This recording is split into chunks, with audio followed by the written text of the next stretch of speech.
Pivot tables enable you to summarize and reorganize your data dynamically, but you can't summarize just any data set.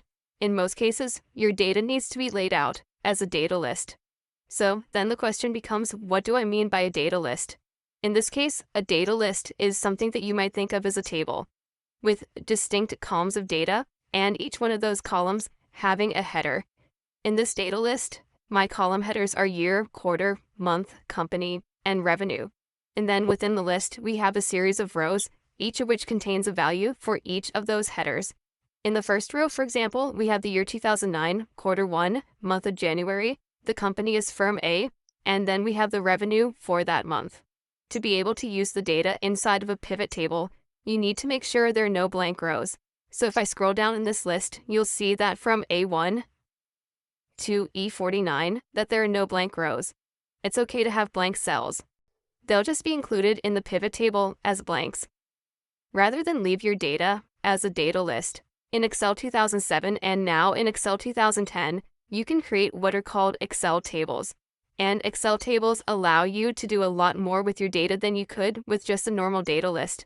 To create an Excel table, click any cell in your data list. And then on the Home tab of the ribbon in the Styles group, click Format as Table, and then select a format for your table. In this case, I'll just use the simple black and white style. Then in the Format as Table dialog box, verify that Excel has correctly identified where the data for your table resides.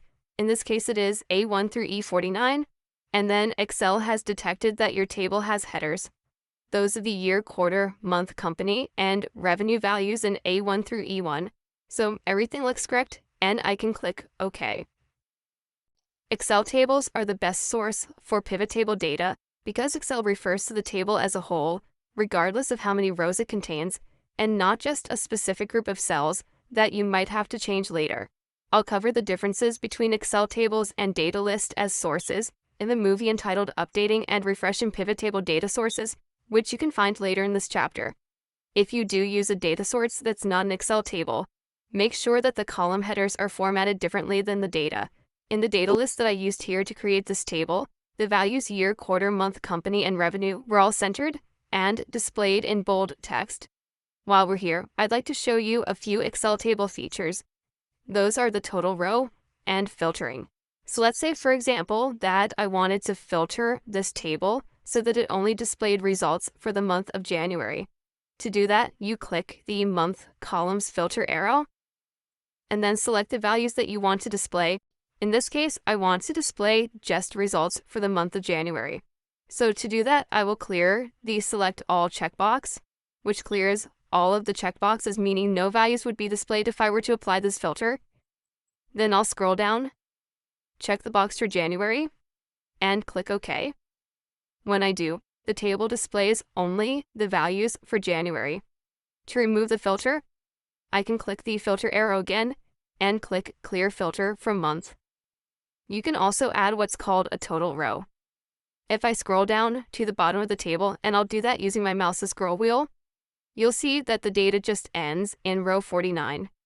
However, if I add a total row, and to do that, I click any cell in the table, and then on the Table Tools Design tab on the ribbon, check the Total Row box. When I do, Excel adds a total row to the table, and the value here, 3683, is the total of all the values in the revenue column.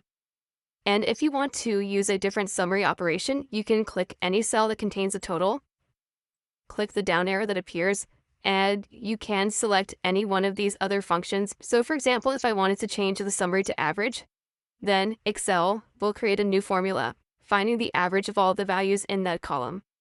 Once you have your source data arranged in a data list, you can create a pivot table. There is one other case, which I will cover in the movie entitled Consolidating Data from Multiple Sources, which you can find later in this chapter.